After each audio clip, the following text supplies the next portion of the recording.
Aktibong lumahok ang mga tauhan ng Police Regional Office 6 sa isang bloodletting activity na layuning tumulong sa mga pasyenteng nangangailangan ng dugo.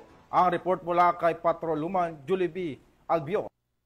Na ng masungit na panahon ay matagumpay na isinagawa ng Police Regional Office 6 sa ilalim ng pamumuno ni Police Brigadier General Josefino D. Ligan RD Pro 6 ang isang makabuluhang bloodletting activity bilang bahagi ng selebrasyon ng ika-30 Police Community Relations Month upang patuloy na makapaglingkod sa mamamayan, lalo na sa aspeto ng kalusugan sa Multipurpose Hall Camp General Martin Chifelo B. Delgado, Fort San Pedro, Iloilo City, nito lamang ika-23 ng Hulyo taong kasalukuyan.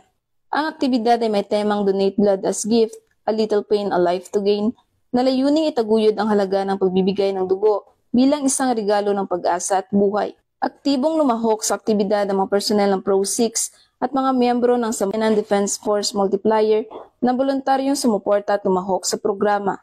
Ang kanilang presensya ay patunay ng matibay na ugnayan at kooperasyon sa pagitan ng kapulisan at ng mga katuwang mula sa komunidad.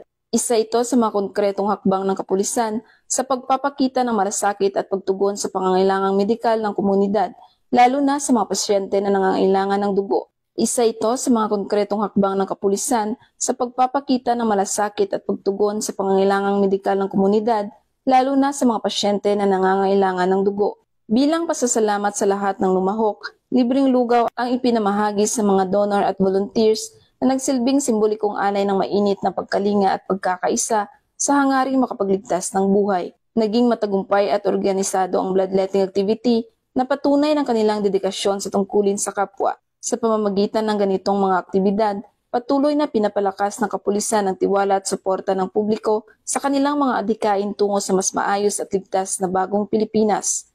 Mula dito sa Western Visayas, ako ang inyong Police News Network Correspondent, Patrolwoman Julie B. Albion, alagad ng batas tagataguyod ng Balitang Pulis.